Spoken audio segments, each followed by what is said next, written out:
Hello and welcome to the second live edition of TBT Talks with me, Steve Hall. Again, I'm doing this live on Google and YouTube, so hello to anyone who's listening live. If you want to get any interaction with the show, please feel free to tweet us at the Bib Theorists. Again, if you're listening on further down the line on iTunes or YouTube later on in the day, then obviously you've missed us. But please please feel free to get in touch anyway. We're always willing to have a bit of talk with anyone we can. Anyway, joining me this week, I've got David Fisher and Dan Robinson. We're here to talk about Liverpool's last week. It's been a bit of a mad week, really. A disappointing loss to Aston Villa, followed by a very, very narrow win, probably harder than people anticipated, against Ludogorets in the Champions League last night. And then we'll have a little look towards West Ham at the weekend, which looks like it's going to be a potentially difficult game considering how Liverpool have played in the last few weeks. So without further ado, I'll get on to the Villa game. And Dave, we've always thought Villa are at home. We haven't beat them for a while now, and obviously after the international break, we were all desperate to see them go back in action. But from the off, really, it was just a very flat performance. Can you put your finger on why that was? I think to start with, not so much the formation, but the personnel Rodgers picked was not ideal, just because we had so many new players trying to integrate, especially the front three were all making their first or second starts. I know he wants to rest Sterling and look after him, but putting Lallana in, who looks not at all fit, Markovic, who's still learning, Balotelli, who's still not quite making the right runs. I think it was a mistake to leave somebody who knows what they're doing out of there.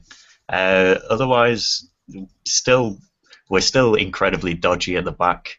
Thought Sacco and Lovren were absolutely appalling against Villa.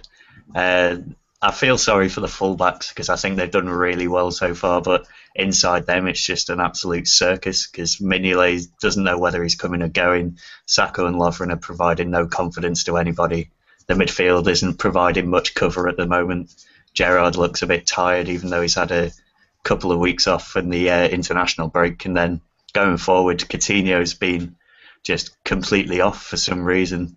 He had such a good pre-season, looked like he could take on the world, and then it's just completely, I don't know if bottling it is the right phrase, but as soon as he's come into the actual season, he's just lost all confidence, and we really need him at the moment with so many new players integrating. He's somebody who knows what he's doing in that system.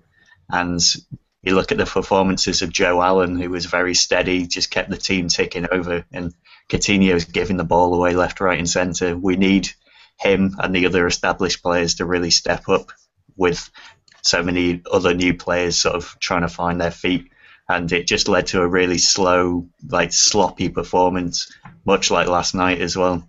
And it just looks like we're kind of trying to start all over again. With last season, we just had such a perfect machine, and now we're trying to add new parts after the biggest one got taken away. And it looks like it'll just take a bit of time for us to really gel together and get everyone fit and firing. Yeah, I think you're right there, Dave. I think you've summed up pretty well. And Dan, I'll come to you. The manager decided to leave Raheem Sterling out. I mean, we don't know how fit Raheem was. I imagine the physios and the medical staff, etc., do have a say in, I think they call it the red zone, don't they, where they think a player's likely to get injured. But with Liverpool losing Joe Allen and Daniel Sturridge through injury, to Wales and England respectively, I found it odd that we then made another change. That made it 3 changes in the starting 11. And like Dave says, it was integrating Markovic, you've got Balotelli, Moreno and Manquillo, obviously pretty new. I just found the omission of Sterling, albeit if it's scientific, fair enough, but it seemed an odd one to rest. Probably our key player at the moment without Sturridge in a league game, saving for a Champions League game. What did you think? Yeah, I mean, it's obviously important to rest him because he's so young and he's been playing way too many matches. Really, he's got so much. There's so much emphasis on him now that he's got to perform every week, and there's a lot of pressure on him. He's having to play in that, and we need to look after him because otherwise he's gonna get more injuries down the line. But I mean, yeah, the most frustrating part of the performance was that we just weren't fluid enough, and the amount of changes played a part in that. So, I mean, yeah, we probably could have played Sterling against Villa and then rested him against Ludogorets, you know. We maybe would have got a result against Villa, but I can say why Rodgers would want to rest him, because he needs to get a break at some point. And coming off the back of the 2 England games, that, you know, maybe it was time then to just take him out of the starting lineup for just the 1 game. Yeah, I can understand what you're saying. I'm not sure how, again, fitness, it's one of those things in it, you don't know exactly what's going on, but and I'll come back to you, Dave. We mentioned on the last show, me and you, maybe Dan will agree, we'll ask him in a bit, about the diamond, and that seems to, no matter who we're playing against or what personnel we've got, it seems to just suit Liverpool's, you know, method of play, style of play, plus the skill set of those individuals better. And the manager decided to go against that. He kept Balotelli up front. Markovic and Lallana were pretty much wide off, and then we had the midfield. Coutinho was in there, and then Gerrard and Henderson pretty horizontal to each other, which was quite odd. Are we in agreement now? I'm looking at Twitter, and a lot of people have tweeted in. Andy Battle, for example, diamonds are forever. Is a thing that we've been inundated with, really? You know, the old James Bond film, but it's hard to argue, isn't it, that we shouldn't, Liverpool, no matter who we've got, really probably should be playing the diamonds, even if that means trusting Ricky Lambert or Fabio Borini to go up front, because we just look so much better with that formation. We'll get on to Ludogorets in a minute, but even against Villa, by the time we changed it, we hit the post, and it was a little bit too late almost in terms of getting back to what I would call our best formation. Yeah, I'd agree. I'd definitely agree that the diamonds are best. I mean, we signed Lambert. I mean, I know it's not a lot of money, and he's not expected to play a lot, but, you know, we bought him in the contingency that Sturridge or whichever other striker we eventually get, which is Balotelli, that they would get injured at some point, and he's got to play. I mean, he's done well in his sub appearances as well, and we knew Villa were going to sort of sit back. And these are exactly the kind of games I thought he'd be signed for, where the opposition is sitting back. Maybe you can put a cross in towards Lambert and he's going to challenge, or he's quite good at just sort of being a good post player, like in basketball, where he can get his back to the goal. He can sort of bring other players into play. He can spin off players and sort of shoot from distance as well. He's got a good free kick, and when teams are sitting back that far, you've got to trust him in those kind of things, otherwise why have you signed him? And I probably would have played him at the weekend. I know he wants to get Lallana and Markovic their games, but you've got to play your best formation. And I think maybe even playing Markovic up front as well, because he's got decent movement in around the box. He's got a lot of pace, and he likes to go down the sides a lot like Sturridge does. I think that's something we could also look into.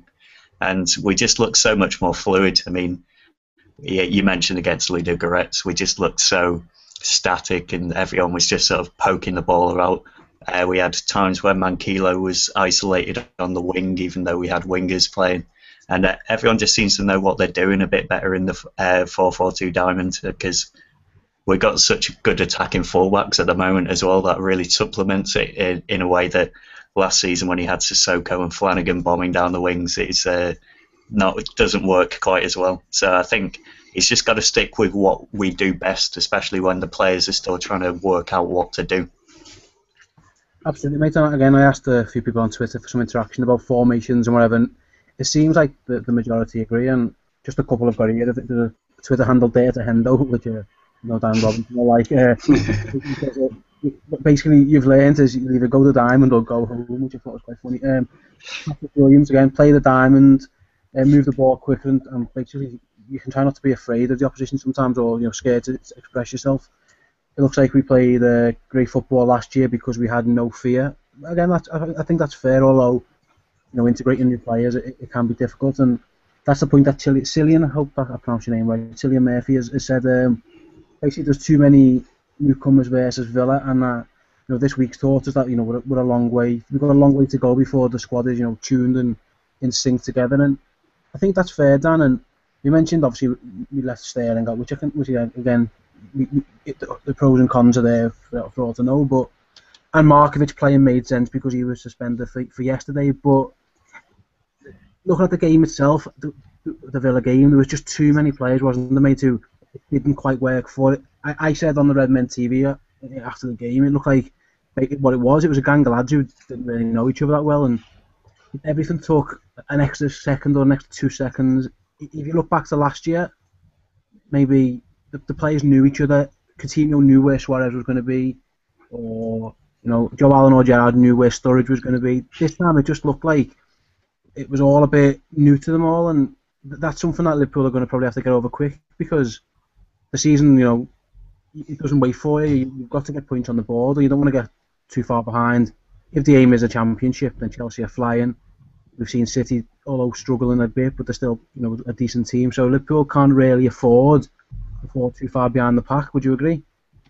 Yeah, definitely. I mean, the big thing for me so far this season about how we've played, and the reason behind it, to me, the biggest one seems to be that the players aren't familiar with each other enough.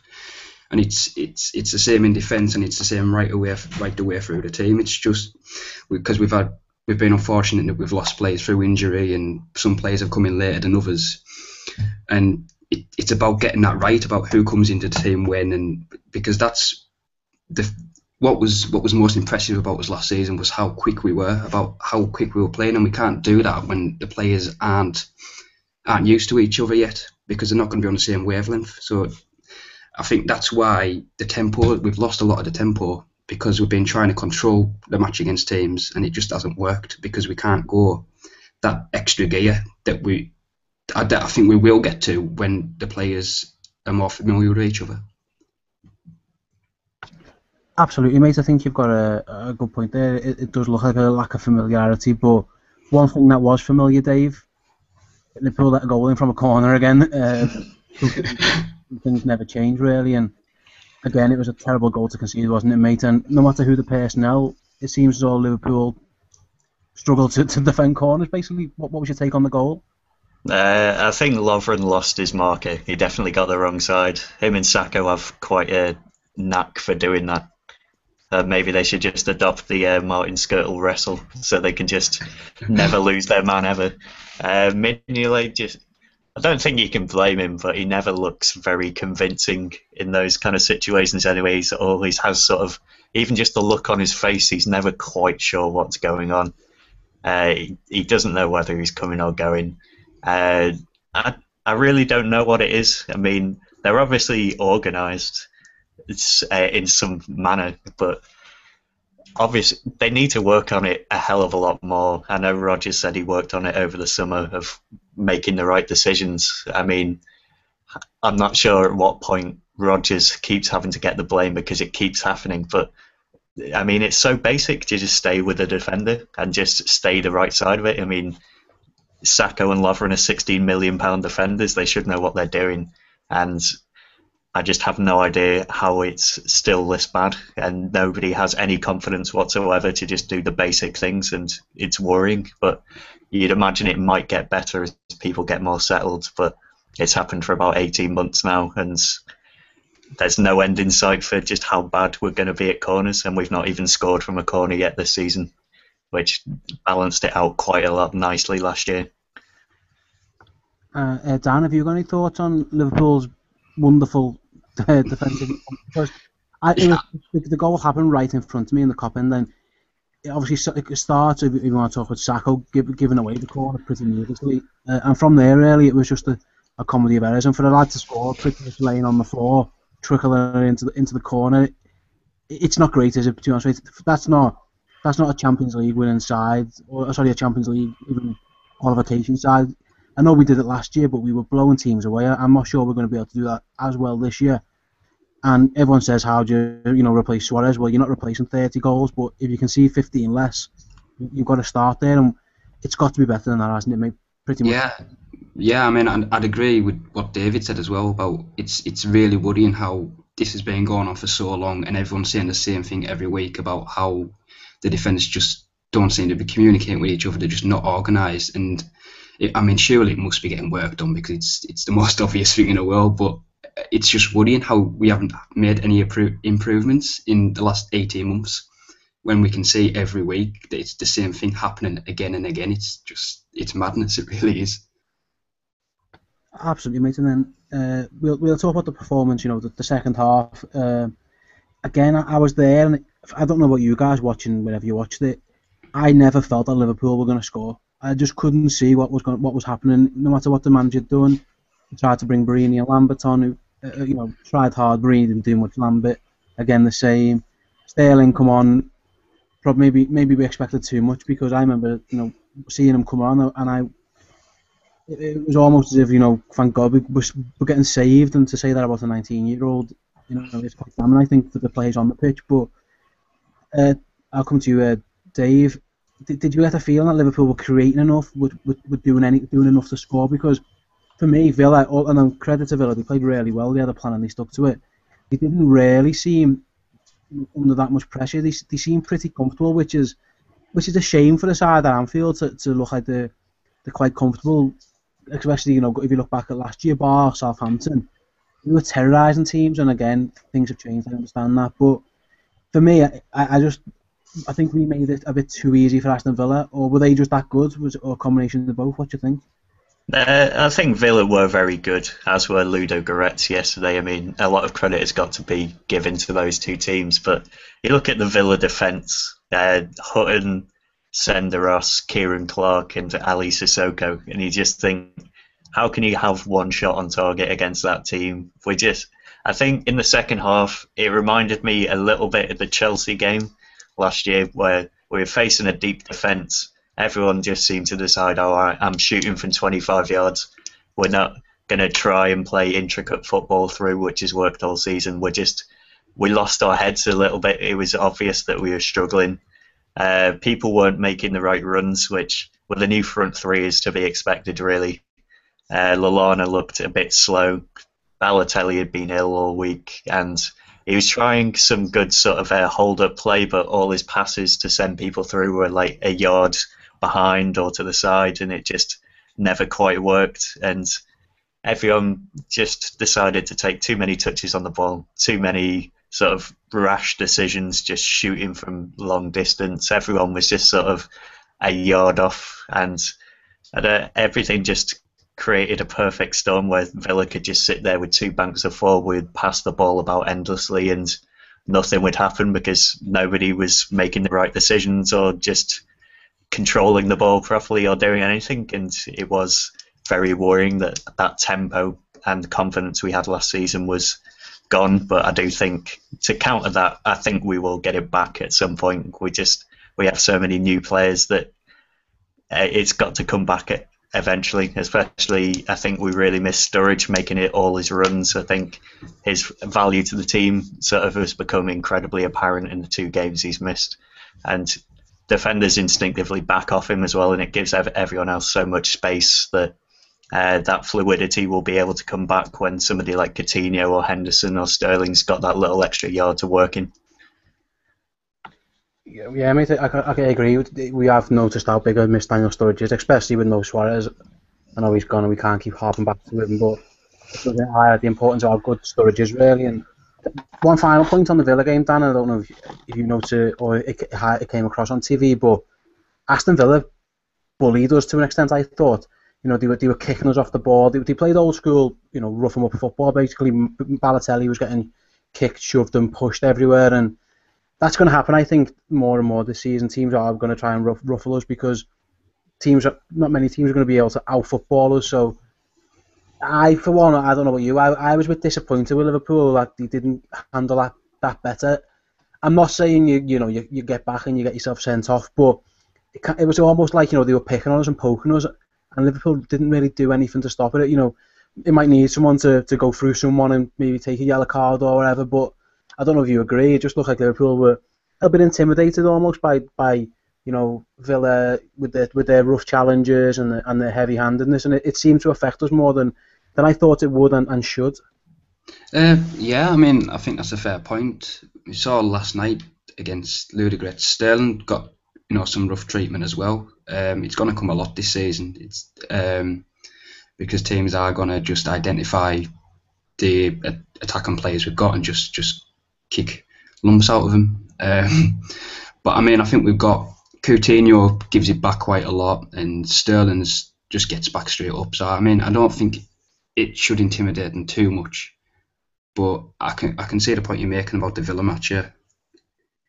Yeah, it was just a point I made, and obviously it was a disappointing result. It was in some ways reminiscent of the Southampton game last year, and after that Liverpool went on a great run at home. So let's hope that it continues, or it mirrors last season, and we go and start hammering teams at home. Let's move on to last night then. We're part of the Villa game. It's enough's been said, I think, on the Villa game, and hopefully we will put it down to one of those days. Whether it comes out to be that or it turns out to be a systematic problem, we'll soon find out. But we'll move on to Ludogorets, and it was great to have Champions League football back at Anfield. I think we'll all agree with that. It's what we worked for towards last season. I know eventually it came down to we wanted to win the league, but I think if you'd have offered Liverpool Champions League football, most fans would have took it. The way the season worked out, it almost ends up as a bittersweet consolation, but so be it. It was great to have it back anyway. And the team, again, I'm going to come to you first, Dan, on the team again. And again, no Diamond as much as the Twitter fans and all those team. Roger knows more than us, so fair play to him. We saw, what would you call it, a 4-3-3 maybe, with Coutinho, Deep, Lallana and Sterling trying to help Balotelli. How did you think that front three worked? Mario obviously isn't. He's a different player. He's a strong build-up player. He holds the ball up well. He's obviously got his qualities. Do you think in a 4-3-3 Liverpool offer him enough support, or I don't know what you do? Do you think he feels a little bit, or he looks a bit isolated? Yeah, definitely. I mean, that's what I've took from watching him so far. Is that against Spurs he looked good, where he was playing with Sturridge, and then against Villa and against Ludogorets he looked really frustrated. I think he really needs to play with a partner, to be honest. Especially last night, he looked really well against Villa as well, as opposed to like the same extent, because against Villa, yeah, he really needs support. I mean, I think he can play as a lone striker, but it hasn't worked for whatever reason so far. He's got the strength and he can hold the ball up, and he can get himself into the right positions when he needs to be. But definitely the last week he has looked as if he needs to play with a partner if we're going to get the best out of him, like a main striking partner rather than the two lads either side of him. Yeah, absolutely, mate. Again, I 100% agree. I think I've echoed that statement plenty of times on these podcasts as host or as a guest. Again, people on Twitter, let us know your thoughts on the Ludogorets performance, what you thought of it, anyone you think played well, anything that you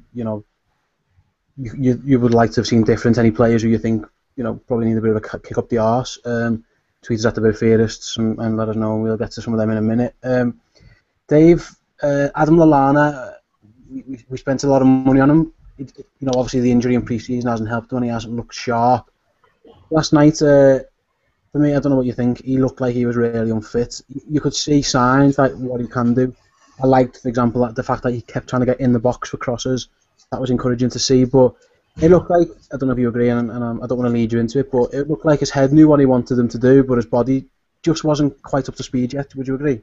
Yeah, that's exactly what I was going to say, actually. He was trying to do the right things, and you see him play for Southampton last season. He's a really fleet-footed player. He sort of floats along the ground. Yesterday, much like the rest of the team, it looked like a physical struggle to actually even control a ball or pass it 5 yards. He knew exactly what he wanted to do. He had a couple of nice turns, but I mean, it's exemplified in that chance. He was 6 yards out. All he had to do is poke it in the corner, or first time, and he didn't make the right decision, or even then, just like any useful first touch, and he would have just had an open goal, but he just got the ball caught under his feet, and it all went a bit wrong. And you can see, I reckon he will be a good player. You can see what he's trying to do, and he's another one who needs to learn the system a bit as well, because the one thing from the Villa game, and if you're talking about Mario being a bit isolated, is him and Markovic don't know that when Balotelli drops off, they need to be making a run inside the fullback, between the fullback and the centre back, just to try and put a through ball on or stretch the defence in behind. And so if he can do that and sort of adapt to our ways, then I think he will be good. But yeah, as you said, he's nowhere near fit at the moment, and hopefully with just a few more games, he should be looking a decent player. Yeah, absolutely, mate. And before we discuss actual, the goals and whatever, I'll come to you, Dan, with a Twitter question we've got from Graham LFC. He wants to talk about a particular player, and he's asked about what you thought of Manquillo, because of all our signings, he's probably been the least discussed. People have been slagging certain players off or been praising other certain players to the hill, but Manquillo's been one that people haven't said a lot about. What did you think of him last night overall, defensively, and obviously he won the penalty? What did you think of him offensively as well?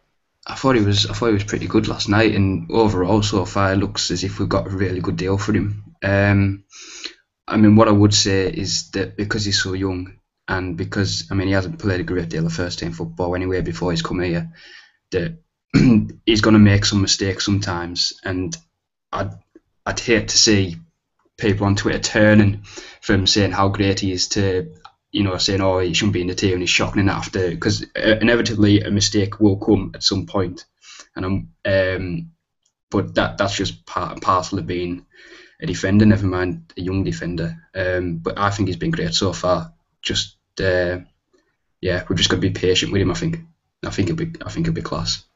Yeah, he looks like the full-back area was an obvious weakness, I thought, guys, last year, and Dave, you might agree, but this year it looks like we've sorted that, and everything else has gone a bit tits up, but it looks like, with Moreno and Manquillo, and then you've got, the likes of Enrique, Flanagan, Johnson, maybe when he's back fit, backing those guys up.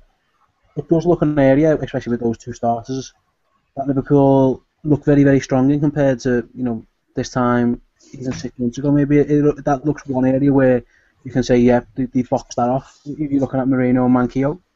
Yeah, I think they've been great. I think they've probably been our most consistent performers, the two of them so far, which for Manquillo especially, who's not played much first team football, is very impressive. I think just because it's their first season in England and they are quite young as well, they will have a dip in form at some point, and hopefully that doesn't knock them too much. It's a lot like Dan said, they will make mistakes at some point, but Manquillo, obviously, he's very solid either side of the ball. He's a bit Finnan-esque in that he can just sort of do his job defensively, be solid going forward, provide a few decent crosses, always provide an option.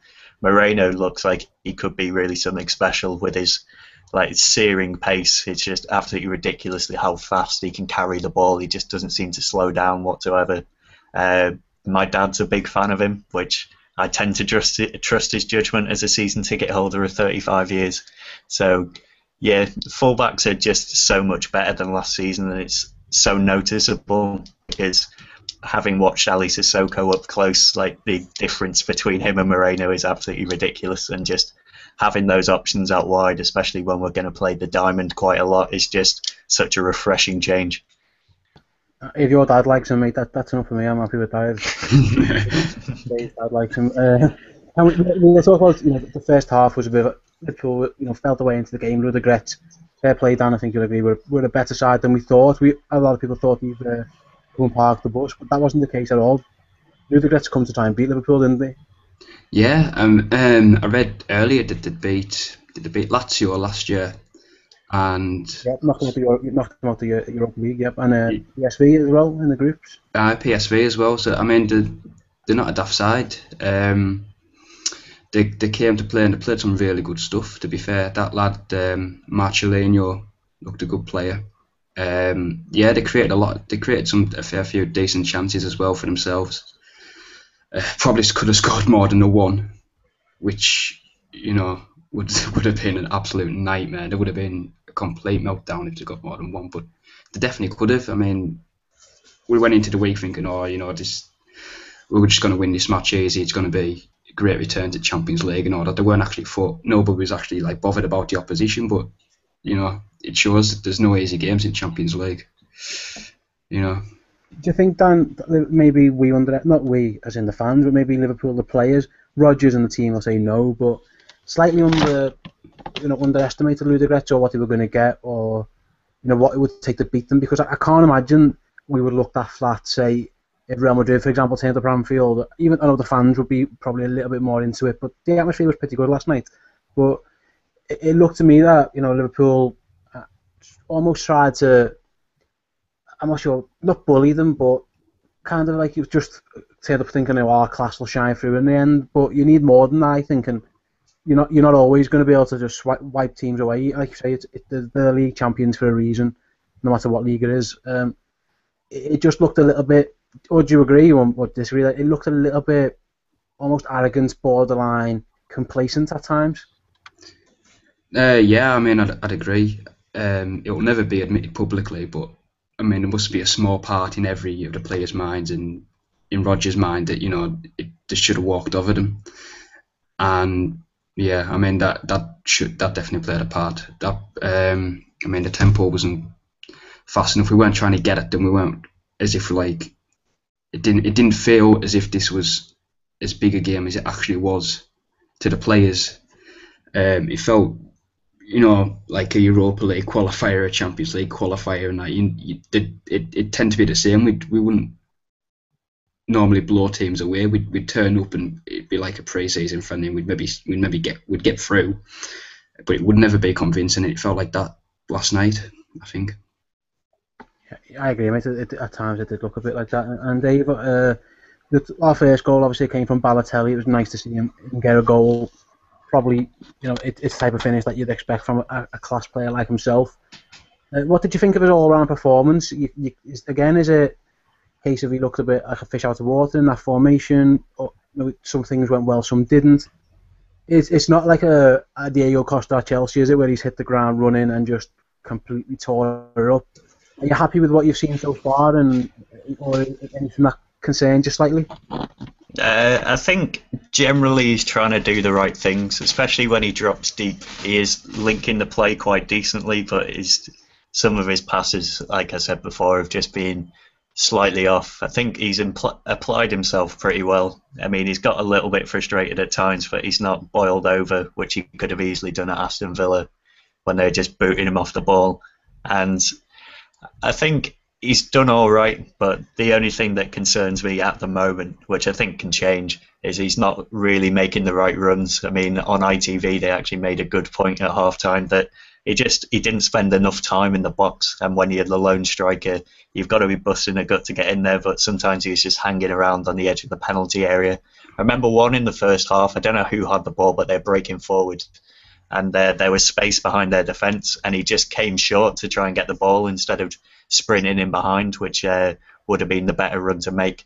His natural inclination just seems to be to come short all the time. But I think at half time they really did tell him to get in the box more, and you can see from the goal that he profited from that. And if he starts making a few more runs in behind and sort of stretching defenders a bit more, as well as using his skill in sort of tighter areas a bit deeper, I think he will be good for us. And like you said with the goal, it was just an absolute class finish. His touch had looked a bit ropey at times, but sort of an outside of the foot half volley just straight in the far corner. I mean, he's going to score goals like that. He is a really class player, and let's not forget that he has been ill for like the past week as well. So once he gets a bit stronger and sort of feels a bit more relaxed, he should be really good. I think he is doing the right things, but like the other players, he just needs to learn which runs to make and where to go sometimes, and he should be really good. You'd like to think so, mate. I think we're all hoping for that. Dan, have you got any thoughts just on Balotelli, how he started and what you see going forward? Anything, like, again, concerns or anything that you're really looking forward to seeing? Overall, I think he's been all right. He's been pretty good. He's all round play, his hold up play, and he's been working hard, which was everyone's main worry. Think that he wouldn't want to play the same system as everyone else or whatever, but he's shown that he's going to do that. The biggest worry for me so far isn't a huge worry, but he doesn't look completely sharp. He doesn't look as if he's been playing for a while, which is strange because he went to the World Cup and he's had a full pre-season. Like, he hasn't a full pre-season with us, but he's been with Milan for a chunk of it. So he has been playing and he's been training. It just doesn't look as if he's fully there yet for whatever reason. It might have been because he's been ill, but no, I think he'll be fine. Give him a few weeks, and hopefully that goal will help him kick on now. That'll give him a bit of bit more confident. Well, he doesn't exactly need confidence, but it'll give him something to, a springboard to go from. I think he'll get into a good run of form now. Hopefully, mate. Yeah, I agree. I think again, I had my concerns when we signed him, and some of them are still there. But there's obviously flashes of quality that you can see. Again, referring back to what I said to Paul Machin on MNTV after the Villa game, I said I know, and again he'd been ill, which is fair. I think someone just looks like they need to put a rocket up his arse every now and then and just get him. Obviously he isn't Luis Suarez, he isn't Daniel Sturridge, he isn't that much of a runner, but every now and then, like Dave just said, make that run, take that gamble, and let's hope that it improves from there. So we're 1-0 up, and we think job done to an extent. We'll scrape through this, even not play well, but we'll win. Again, good teams tend to do that, but it wasn't so easy. And Dave, that goal, what they scored, it was a strange one, really. Sterling carrying the ball, which is fair. He's probably been instructed to do that. That's his job at that time, to kill time or eat a bit of clock up. Moreno makes the bomb run forward. Again, we'll discuss that again, whether the right and wrongs. You give the ball away. Gerrard's out of position. The defence are out of position. 1-3 ball. The goalkeeper, God knows what he's doing. I think he's heading towards the exit or something. He thinks full time. It was just a terrible goal to concede, mate, wasn't it? That wasn't a goal that any team should let in, because again, if we start at the beginning, then mate, Moreno, we've praised him, we've done well. I don't know if this is instructions to do it, but I'm not sure I want me left back doing that in the 90th minute when we're trying to hold on to a 1-0 lead. No, I'd agree with you there. I mean, I said on Twitter, it's like on FM when you go 1-0 up and you forget to take overload off, and all your players are just still piling forward in the 90th minute. I mean, Sterling really should have kept the ball. It wasn't that hard, but yeah, Moreno shouldn't be up there. Sacco had to come across and left a big gap next to Lovren, and the rest of it was just an absolute shambles. But yeah, I think I'd agree with what you said. Moreno just needs somebody to say to him, just stay in the back four. It's the 90th minute. So we'll move on then. The ball through, Dan, and like I say, we mentioned there, Sacco comes across, and him and Lovren. What did you make of those two? Did you think he did enough, or was it just a good pass and run that what done them in? A bit of both, probably. Again, Ludogorets looked really pretty good, and again, you've got to give them credit for creating the goal. But Lovren and Sacco they haven't looked completely convincing as a partnership, to say the least. Sacco again had some errors against Villa, and Lovren seems very, very rash. Even though it sometimes works him to his credit, it does. That was probably his biggest strength at Southampton, was that he'd come out and he'd be a proactive defender. But sometimes he's kind of got to judge when the right time to stay in position, and that is. But I mean it's a bit of both, I'd say. You've got to give some credit to Ludogorets. Yeah, I agree, mate. It was a good ball, good run. I'll stay with you, Dan, because me and Dave discussed Sam Mignolet a couple of shows back, and we both made our feeling pretty clear on Mignolet and what he needs to do, or if Liverpool needs to replace him, etc. But what's he doing? Basically, I'm going to ask you a simple question.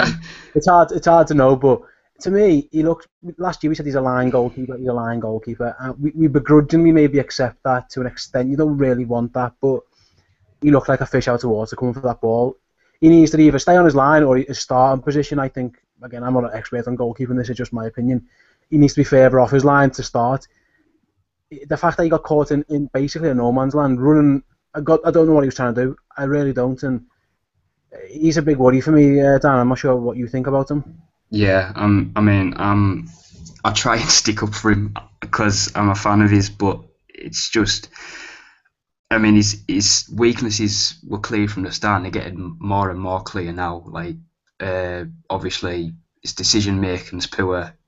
He's not assertive enough. He's, again, going back to his decision making, he flaps at stuff, and again last night just I don't know what he was doing. To be honest, just came right out. And maybe it's down to some people saying he needs to come off his line more. and maybe it's gone the completely other way, and he's like, oh well, I'm going to come out a lot more even when I don't need to. Obviously, that was part of his thinking, but he feels as if he needs to come out a lot more now. Maybe Rodgers has told him, and he's just chose the wrong time to do it. I don't know. I can't really make much sense of it. Yeah. But I mean, Sorry.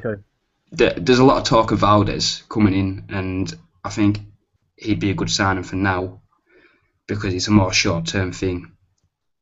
Because I'd still give Mignolet a chance to sort of push on, because I think he can be a complete goalkeeper, but he just isn't now. That's really clear. And if we can get Valdez in, and he can help Mignolet, and he can sort of give him that kick up the backside, yeah, that'd be a good move. But as I said, I think his weaknesses are getting clearer by the week. And Dave, just an interesting point I noticed, and I discussed it in work today with one of the guys who actually brought up to me. In the first half, Steve Gerrard knocks the header back to him, doesn't he? And you see Mignolet saying to him, it looked like he was saying to Gerrard, basically, head that away. And the camera zoomed in on Gerrard, basically bollocking Mignolet, saying, you get off the line. I think I'm not sure I'm allowed to swear on YouTube, so I've sent him Gerrard didn't at the time. Do you think that played a part in it, in his head, maybe, that he thought, crap, I got bollocked last time, I best do something about it, or am I making too much of that? Yeah, it probably is in the back of his mind. I mean, Dan said, everyone's saying, oh, you've got to come off your line more, which he does. So, I mean, criticism's going to affect anybody, especially a keeper who knows he must not be in good form. I mean, that's the second, really ludicrous goal he's conceded of the season, alongside the Aguero one at City, where he may as well have just been stood on top of the crossbar for all the use he was for those. But yeah, maybe that bollocking did hurt him, but I really don't know what he was doing at all. And you just got to make better decisions than that. Everyone could see that you shouldn't come out for that. I mean, your confidence can't be knocked that much by your captain just giving you a bit of a shout. I mean, they're professional footballers. You get shouted at a lot. You can't take it personally. And yeah, I'm just kind of waiting for the counting down the days until Victor Valdez is fit at the moment, as much as I don't like to say it, because I think Mignolet maybe could be good, but I just don't think Liverpool's the right club for him at the moment. Yeah, I mean, Rodgers denied the Valdez link, but Rodgers denies that we were signing Balotelli and that we were selling Pepe Reina. So, when I mention Valdez on Twitter, people who brought that up, well, I love Brendan, but he's known to tell a little porky pie every now and then. You might want to ask his missus about that. So anyway, we'll move on. Steven Gerrard, Dan has got bollocks like boulders, because that, I know it's low regrets, and I know it's not eating the best team in the world, but there's pressure on that pen. We'll come to how the pen was won in a minute with Manquillo, but he stepped up, and again there's pressure on him with other penalty takers about. I don't know about you. I knew he was going to score. I remember last time thinking, I'm not sure about Gerrard, but I knew he was going to score yesterday. He is such a cool, calm man when it comes to those penalties, isn't he? Yeah, I mean, I was terrified just watching it. It felt as if time had slowed down while he was taking he was getting ready to take it. It felt as it was the longest, 10 seconds or whatever it was. It was ridiculous. But yeah, I mean, he doesn't miss when he gets a chance. As I say, I'm terrified, but I'd be terrified if I was taking it. It's just you could have someone that scored 100 penalties out of 100 or something, and I'd still be terrified just because it was so big. But that's Gerrard. Yeah, he's just amazing. I love him to bits. We can debate his play sometimes in the team in that role, which again, there's valid questions about at times, but he's a massive man. I think he is genuinely such a good guy, such a great captain. I think whether he's still a great player, again, it's up for debate, and we've had that debate before, so we're not going to revisit it. But I'll come to you, Dave. The penalty, how it was won, it was a bit mad one. It basically, Ludogorets, for as good as they've been, had a massive brain fart. The Canadian goalie who signed on Friday or whatever, or was this meant to be Sunday? I'm not sure. Anyway, whenever they signed him, he had a good game, I thought, actually, but then he done that. brings and Manquillo, fair play to him, last minute, and he's the highest man up the pitch, and he's doing the pressing, which it was nice to see. But all in all, it was a gift, wasn't it?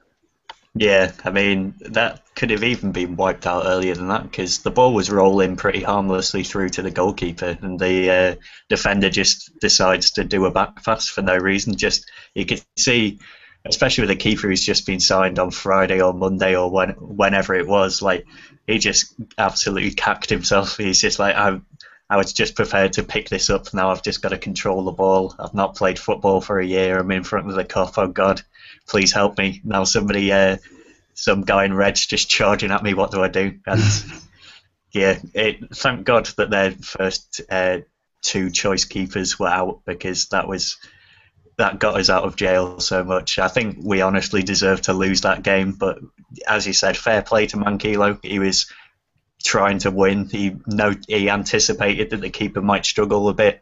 I'm sure they were told before the game to press him as much as possible, and he kept a clear head in the last minute to sort of anticipate a chance coming, knocked it around the keeper pretty nicely as well, and won as a penalty, and fair play to him. That's, for a 19-year-old, that's very impressive thinking under pressure. Absolutely makes sense. Gerrard scores it. We just about scraped the 3 points, and it's a big 3 points, isn't it? You can't really be dropping, Ludogorets at home. You've got to be winning that game in this group, I think, because there's other good. I know Real Madrid hammered Ball on a bad team. I don't think anyway. I don't think that's going to happen all the time. And Ludogorets have shown themselves they're not going to be pushovers, and people travelling to Bulgaria, I think they're going to get a game. So those 3 points, it's important. We're off on the board. We're second behind Madrid in the group, and on we go. Hopefully towards qualification. I think if you can go to Ball and get a result, even a draw wouldn't be a bad result in circumstances. If you think Madrid will beat Ludogorets, if you're on 4 and Ball are only on 1 with Ludogorets on 0, then I think you're in a very good position to get out the group. So hopefully, fingers crossed, we can manage to do something there. We are looking out towards West Ham. Last season, we beat them again. It was a Gerrard penalty again, funny enough, and another full-back, John Flanagan, won it for us after Andy Carroll had helped score a goal where he punched our goalie in the face. West Ham, I've been looking again. I must admit, I haven't seen a lot of them this year. I watched a bit of them on Monday against Hull. It was a weird game. It was bits of quality surrounded by bits of utter crap. But we're travelling to their place where they haven't won this season. Funny enough, I think Spurs beat them. Southampton pretty much battered them, and then the only points really. They won at Palace, and again they drew at Hull. So I think Big Sam's under pressure immediately already, which is quite funny. What type of game are you expecting here, Dan? Are you expecting a West Ham side to put the fight they did last time, or a Liverpool? And obviously with Liverpool not being, I think it's fair to say we're not in gear yet. It's a tough game, isn't it? Yeah, I mean, West Ham aren't as strong as they were last year, I don't think. I mean, just with the Allardyce situation, the board have put pressure on him to play more attacking football, which might mean that they'll be easier to break down defensively. So that should work in our favour, but it all depends on us and how we play. We need players to be more familiar with each other than they have been so far, and they need to click, and we need to play in a system that suits them and all that. If we can get that sorted, then we should win. But I mean, again, it's about how we play, and it's up to us to go out and play how we can. And Dave, without sounding too dramatic or putting loads on it, it is a really important game, isn't it, man? Because we've lost 2 already now, and again, I know it's only 4 games in, but if you don't get something out of this, and then you head towards a derby where again it's at home, you should win, but anything can happen in derbies. It feels like a really big game all of a sudden so early on, which is quite strange. Yeah, and I definitely know what you mean. No, it feels like we need to click in that game as well. Just get a good performance as much as a good result out of it. I mean, I would take a scrappy 1-0, but I mean, we saw at Spurs before the international break like how good we can be, and it just feels like we need to get back to that, especially before the Everton game, because they're going to be a good side. We know what they're capable of, and any lapses in that game and they will beat us. So I think we need a bit of fluidity back. We need to score a couple of goals. defence needs to tighten up. I thought Saka was much better yesterday, but Lovren still looks very dodgy. Yeah, we just need a bit of fluidity. We need to find our best formation. Hope maybe that will be the diamonds. You don't know. And I think we just need to try and knock a couple of goals past them, because West Ham, they do have a few players now who can sort of produce something out of nothing. I mean, even Downing's had a good start to the season, but Valencia, their Sacco, Koyate, they look like they can produce something at a moment's notice. And so we just need to sort of clamp down, get a good result, set ourselves up for the rest of the season, and then go on and spank Everton and just get ourselves running, and don't fall too far behind Chelsea and City, and see what happens. Hopefully, yeah, that'd be nice, wouldn't it? And before we talk about the formation and the side, I'm going to ask us between us to play Brendan and pick an 11. And I'll ask people on Twitter for theirs, so I'll get theirs before we go. Just one question, similar question from two of our followers. One's called, it's AskUSDSM 2000. I'm not sure what that means, but and also one from Tim Johnson. That's a bit easier to go through. Our style of play, Dan. You both said, Liverpool, we look slow in terms of tempo. It's almost back to Brendan's first season. The almost the death by football, and we've moved away from this mad attacking, free flowing tempo that we had last season. And do you think that is by design, or do you think that is just a case of, like we mentioned before, injuries, players getting to know each other ever? Because I wouldn't like us to. I know we've lost Luis Suarez, but I wouldn't like us to change how we play and how we win our teams just because of one loss. Although last season we did start pretty slow as well. We just managed to get a few more wins. Yeah, I completely agree with you. I'd like to think that we've only been playing this way because of the injuries and who we've had available, and they're not completely, on each other's wavelength yet. Yeah, I mean I hope that's why we've been playing this way and playing not in the diamond for much of the season. But I mean, yeah, hopefully we go back to that, because that's clearly what we're best at, and back to the diamond because that's clearly what we're best at. I mean, against Dortmund in pre-season, no, it was only a friendly, but that showed completely what we're about and what we were about last season and why we did so well, because we just went and got at them. And it's just not going to be as effective if we try this death by football thing, because there are other teams out there that are better than us at it, and that's the most important thing for me. We need to be best at what we're best at, and we need to stick to doing that. Any thoughts on that, Dave, before we move on?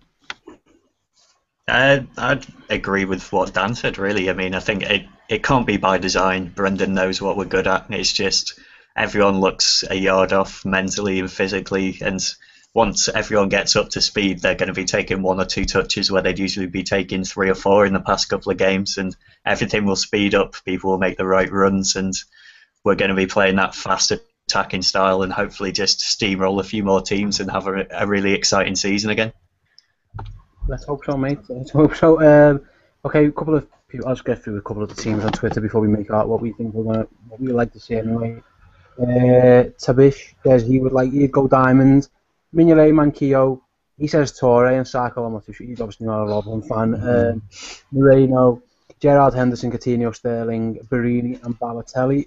I'm not too sure about the Torre shout, to be honest. And Coutinho, he's one who's up for discussion in a minute, guys. I'm just letting you know that in advance. And then Matt, he'd like to go with the same side that finished last night, but he'd rather Barini off and Lambert be on, so he's staying a diamond with Lucas and Henderson either side, Gerrard back, Sterling, and then Lambert and Balotelli up front. Okay, we'll pick our team. I think the back four picks itself. No offense to Tabish, but Kolo Torre is not playing. The back four, if fit, I think picks itself. We're going to presume Joe Allen doesn't make it, and let's hope he does, but we're going to presume he doesn't. So the goalie and the back four are picked. Gerrard's playing. Are we all going diamond, guys? Yeah. Okay, so Gerrard and Henderson are there. Balotelli is up front. Sterling's in the 10. So we've got a decision to make on 2 positions, really, haven't we? We're talking the other man in the diamond and who's partnering Mario up front. So Dan, Who would you put next to? Well, not next to Henderson, but in the deep role in midfield, you've got a choice. You've got Lucas, Lallana, Coutinho, probably the three.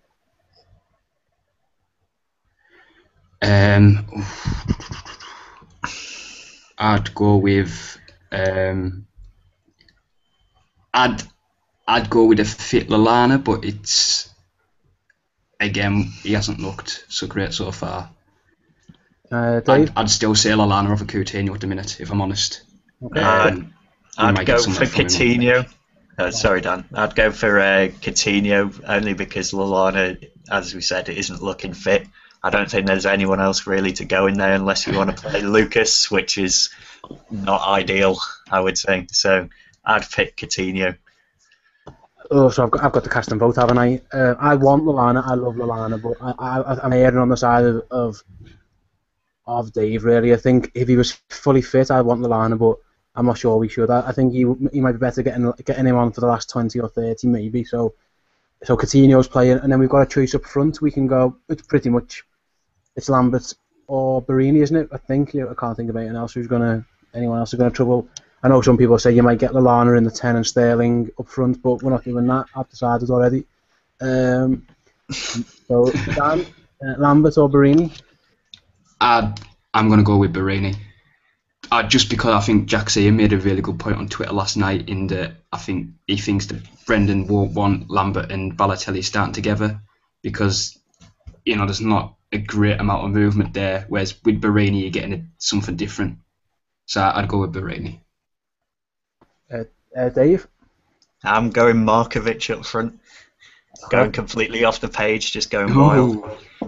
I reckon he's got the attributes. I reckon he plays out wide, but he likes to cut inside. He's played in the 10 before as well. I think he's a player who could be interesting in that position, especially away from home with his incredible pace and ability to dribble at players like from really deep on the pitch. I think it would just. I reckon he'd just be a better fit than Barini or Lambert. I wouldn't mind seeing Lambert, but I don't think this is the game for him. And Barini, I think I'd rather just have him off the bench for energy at the end, and I'd just like to see what Markovic can do, really. See, we're in a pickle here because I wanted Lambert. So no. We'll have to agree to disagree. So there's all our team. You got a 10. It's up to we've all disagreed on one place, and that was whose partner Mario up front. I say it's gonna be a difficult game. West Ham, you haven't been great this season, but they're always another almost a yard dog team for like. I don't mean to sound disrespectful, but they'll fight and they'll scrap, and they've got players who can score goals. That's for sure. Some of the goals against Hull were pretty good goals, so it's not going to be an easy game. So before we go, we'll look towards the game, and Dan, maybe what type of game you're expecting, and if you want to throw a scoreline in, you can. It'll be a tough 2-1 to us, I think. Yeah, we'll definitely concede, but I think we should win. Dave, any thoughts on what we're expecting? And it's up to you. You don't have to throw a score. You can just say what results if you want. It's up to you. I was going to say 2-1 to us as well, actually. I think it will be a bit of a slog, judging by the last couple of games. We've still got no Sturridge and assumedly no Allen as well, so I don't think we'll be that fluid, and it'll be tough. I mean, they'll probably revert back to type and be very physical and look to knock us about, but I think we can just about scrape it. I certainly hope so, mate, and we'll pretty much leave it there then. And again, I think I'm expecting a tough game. Again, I always say we'll win, so I say again a tight win. I wouldn't be that surprised. All three results, I'll be honest, at this moment in time wouldn't surprise me.